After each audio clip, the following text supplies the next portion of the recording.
Our scripture lesson today is taken from the Gospel according to Matthew, chapter 25, verses 14 through 30. For it is as if a man, going on a journey, summoned his slaves and entrusted his property to them.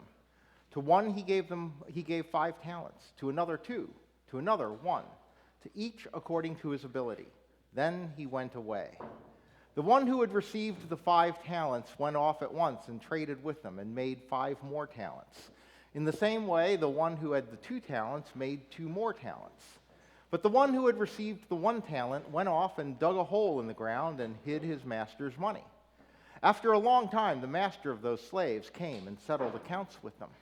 Then the one who had received the 5 talents came forward, bringing 5 more talents, saying, Master, you handed over to me 5 talents. See, I have made 5 more talents.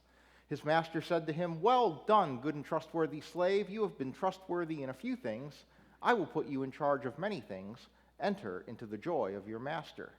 And the one with the 2 talents also came forward, saying, Master, you handed over to me 2 talents. See, I have made 2 more talents. His master said to him, Well done, good and trustworthy slave. You have been trustworthy in a few things. I will put you in charge of many things. Enter into the joy of your master. Then the one who had received the 1 talent also came forward, saying, Master, I knew that you were a harsh man, reaping where you did not sow, and gathering where you did not scatter seed. So I was afraid, and I went and hid your talent in the ground. Here, you have what is yours. But his master replied, You wicked and lazy slave, you knew, did you, that I reap where I did not sow, and gather where I did not scatter? Then you ought to have invested my money with the bankers, and on my return I would have received what was my own with interest. So take the talent from him and give it to the one with the 10 talents. For to all those who have, more will be given, and they will have an abundance. But from those who have nothing, even what they have will be taken away. As for this worthless slave, throw him into the outer darkness, where there will be weeping and gnashing of teeth. Friends, this is the word of the Lord.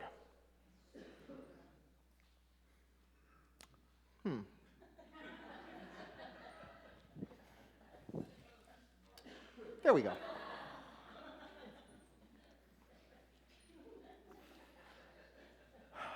Note to self, check DMX controller distribution amp on Monday. All right. So back in college, a couple times, only did it a couple times. I don't know if any of you spent any time in your lives ever playing Truth or Dare. Oh, okay. Does everyone know what it is? No? Some people don't know what it is? Oh, okay. All right. So for those of you who don't know, Truth or Dare is a game typically played in like a college dorm room or young adult kind of party, okay? And essentially, when it's your turn, you choose either truth or dare. And what this means is that if you choose truth, then the person can ask you a question and you must answer it truthfully. If you choose dare, they can make you do something on a dare. And there are limits as to what they can make you do, like, no attempting to fly out of a 4th-story window or something like that. But it might be something, distasteful, like, say, take a big spoon of, say, mayonnaise and eat it straight up, or something, something that you wouldn't want to do, okay? Now, I don't know about you. You can admit one. How many of you were truth people who played it? All right.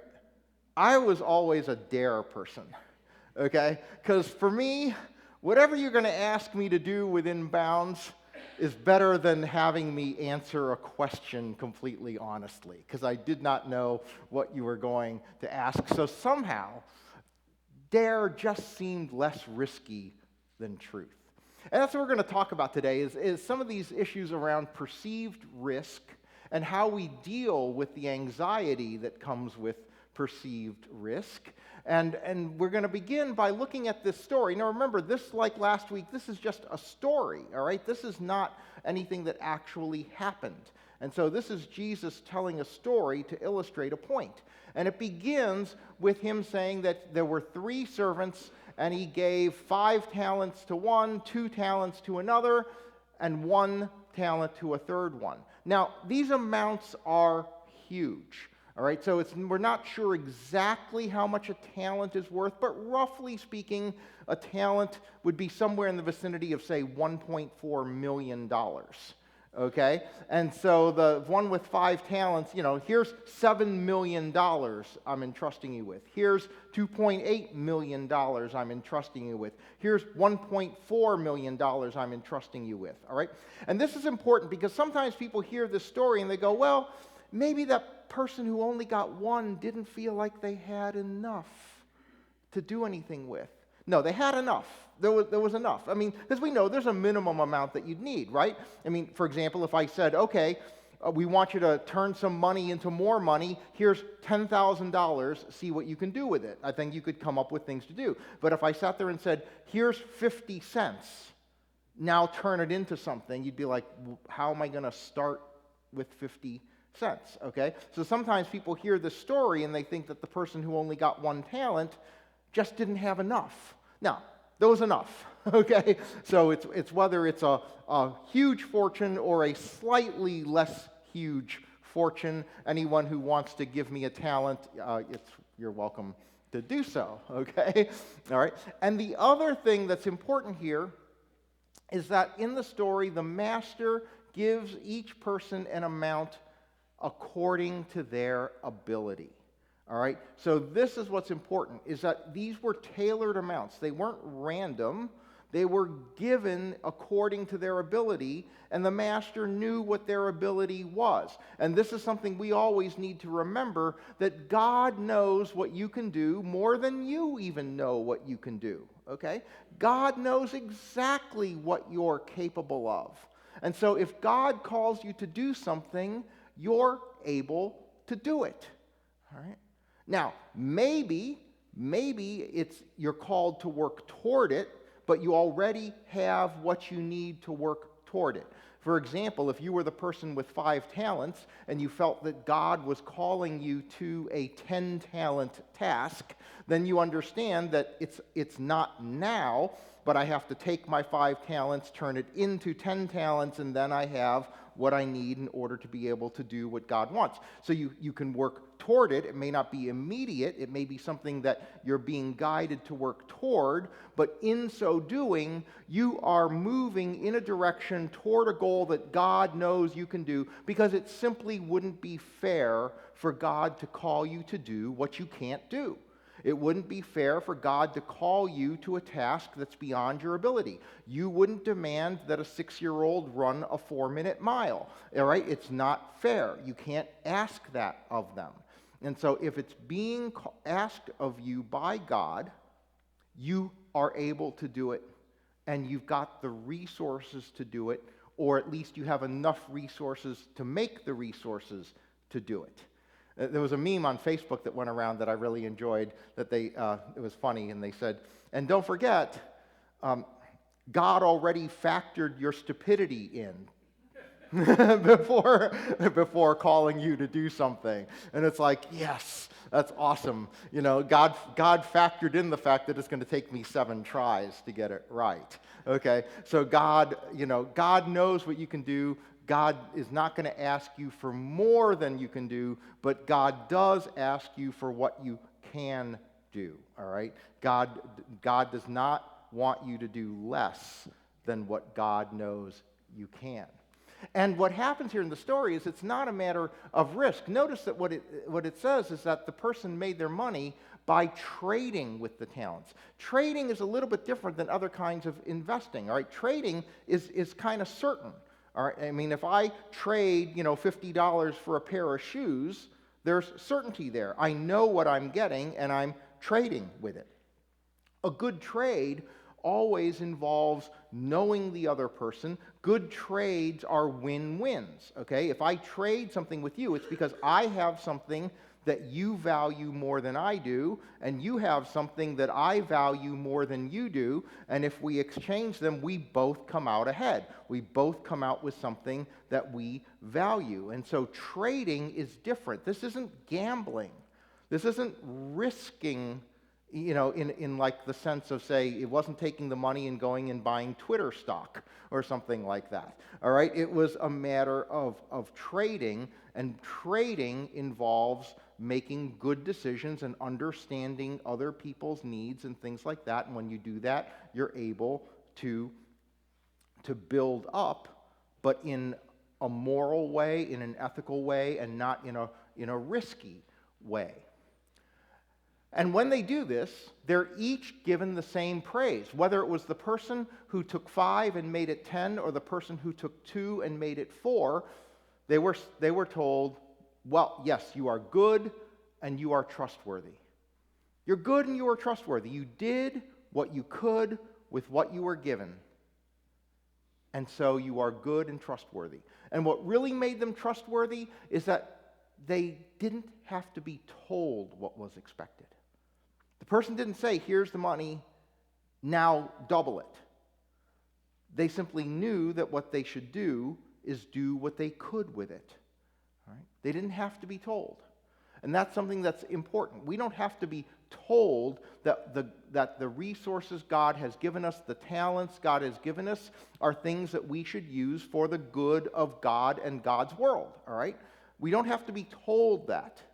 We should just know that when God gives us resources, when God gives us abilities, God wants us to use those things for the betterment of the world God has created. We don't need explicit instructions. We should just know that that's what God would want and that these expectations are reasonable. Right? They're reasonable. God didn't say turn the 5 into 25. God knew that the person could turn the 5 into 10, and that was reasonable. They did what they could, and they just knew that this is what they ought to do. But the real crux of the story is around that third person, right? It's around the third person, the one who takes the 1 and buries it in the ground. Now, understand that burying it in the ground had legal significance in that time, because it's a different world. I mean, suppose you gave me like some really valuable piece of jewelry, like an heirloom, it's worth a lot of money, and you said, here, I'm going on vacation, I'd like you to watch this for me, okay? And suppose I take it and I just throw it on my kitchen table, and before you come back, someone comes into the house and steals it off the kitchen table. Well, you would say, you didn't take very good care of it, okay? On the other hand, if I put it in a safe deposit box at the bank, and then somehow the bank got robbed and they broke into all the safe deposit boxes, the person would not blame me for having been careless, right? I did something that anybody would recognize as prudent in protecting it.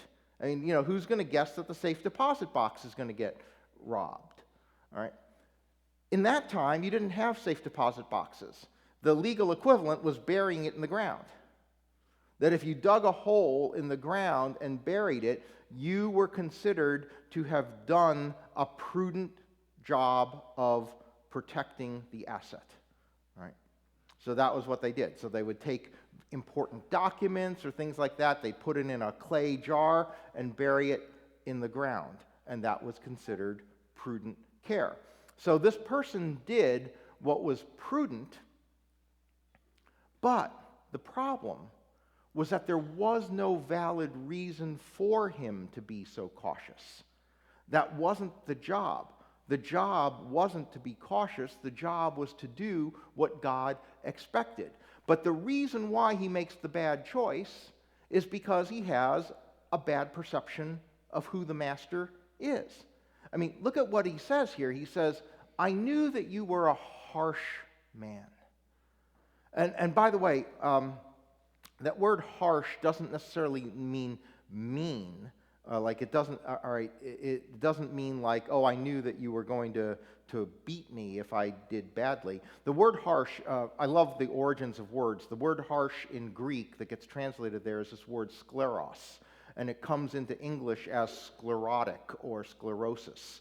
And so, like if you have like scar tissue or something, they refer to as sclerotic tissue. It's hard, okay? And so that's what that word means, that unyielding, demanding, all right?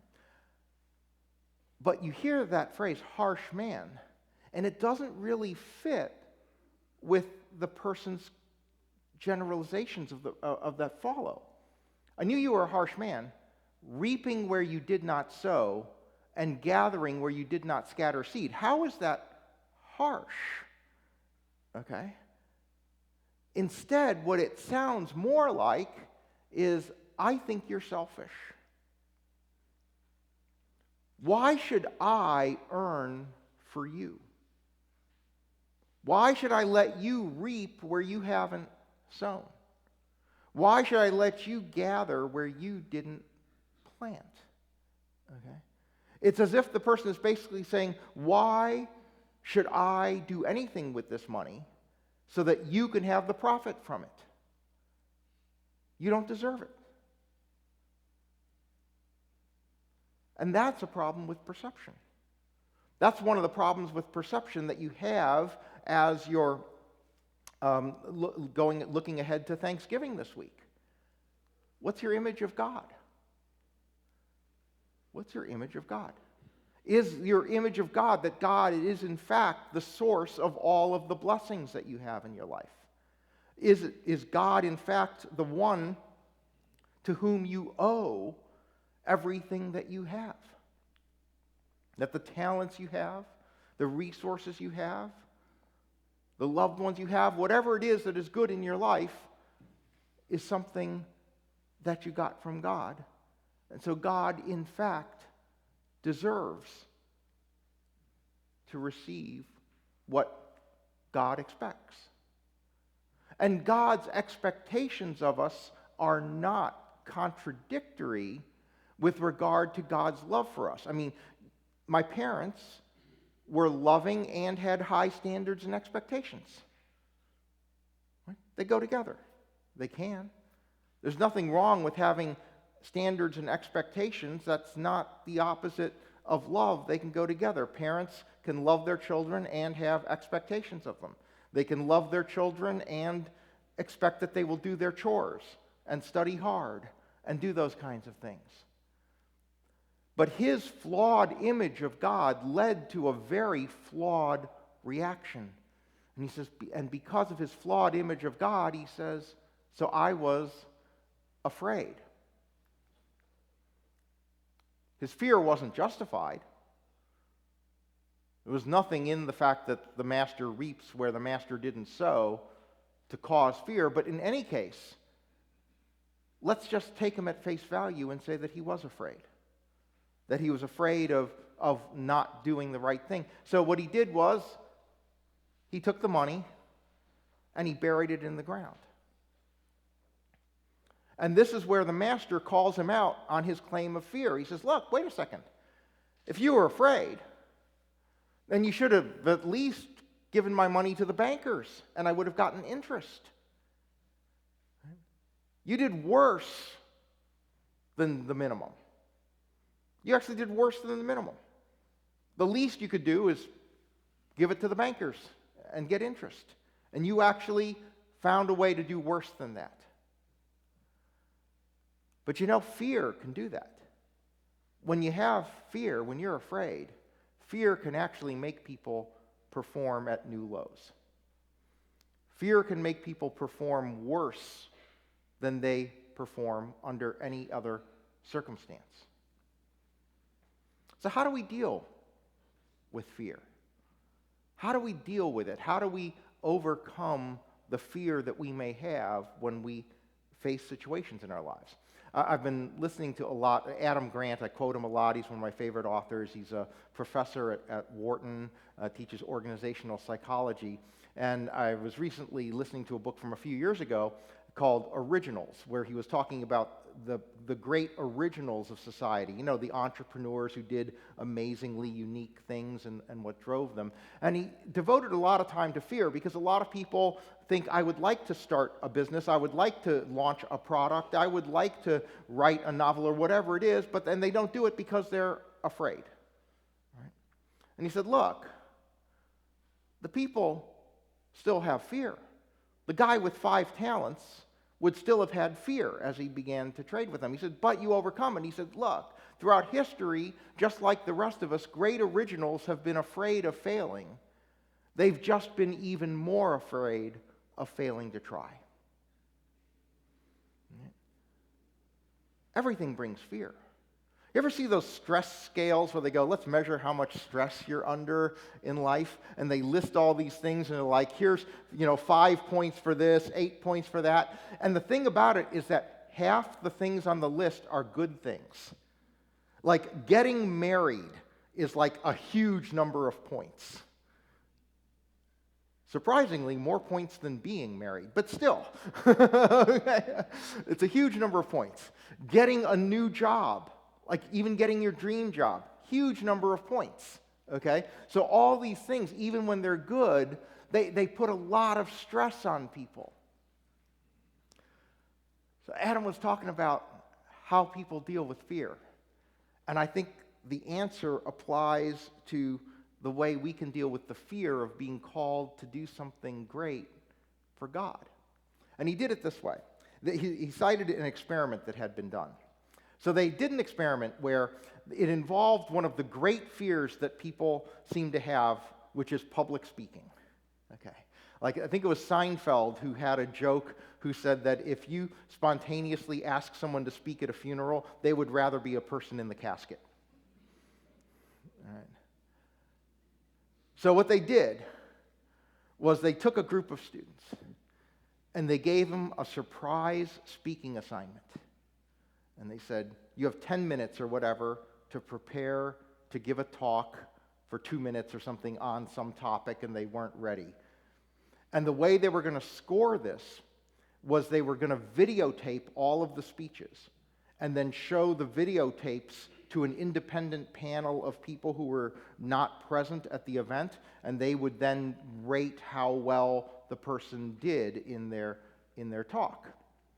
But what they did was they divided the group into in half, and they had each group say a sentence to themselves before they spoke. All right, now here's the thing. If I told you, oh my gosh, I have to give a talk tomorrow and I'm terrified, what's the number one thing that people would say to me? Okay, what's another one? Don't worry. Okay, just do it. Another one. I'm really nervous. All right, take a deep breath. Okay. All right. Okay, just think you're talking to one person. And they asked people, and the most common one was some variant of don't be afraid. Okay? That was the number one answer was that. So what they did was they split the group in two, and they had half the people say, I'm calm, before I go in. I'm calm. I'm calm. And they had the other half say, I'm excited. I'm excited. I'm excited. The group that said, I'm excited, blew the calm group out of the water on performance. Okay? And they said the reason was pretty simple. They said that fear is just too powerful of an emotion. So saying I'm calm, they said it's like a runaway train. Fear is like a train with momentum. And if you say I'm calm, what you're trying to do is stop the train. And they said instead, no. You say I'm excited, and it took the emotion and it like put that runaway train on a different track. Because it's too powerful to stop it, so you move it to another track. Because the fear has momentum. So what you need to do is turn fear into excitement. So that emotion goes from being a negative emotion to being a positive emotion. All right? Because God gives us opportunities. God calls us to do things. And when God calls us to do something momentous, when God calls you, you realize this is the kind of thing that really, will allow me to make a difference in the world, or make a difference in my community, or make a difference in my family, make a difference in my career, and God gives you that opportunity, you're afraid. But what you need to do is take that fear and turn it into excitement for the opportunity. Adam Grant said, ultimately, see, what we regret is not failure, but the failure to act. That ultimately what you regret is that, oh, I wish I had given it a try. I wish I had tried it. Okay? I tried and failed isn't anywhere near the regret as the failure to try. To be afraid of missing that chance. To sit there, that the person with one talent should have been saying, when will I have another chance to take $1.4 million and do something good with it? When will I have that opportunity again? And the ability to take that opportunity and do something with it builds. And so the story ends with Jesus saying, to all those who have, more will be given. It's because the accomplishment builds experience, it builds confidence. An act of significance in your life, repeated, becomes a life of significance. So you take the opportunity to do something good, and then you take another opportunity to do something good, and the next thing you know, you have built a significant life of good. And fear will rob you of all of it. So friends, let's turn the fear into excitement. If God is calling you to do something important, you have what it takes, or else God wouldn't be calling you. God does not call you to do what you can't. God calls you to do what you've already been gifted to do. And even though it will feel scary, be more afraid of not trying at all. And instead, say, I'm excited for this opportunity. And do it. Amen.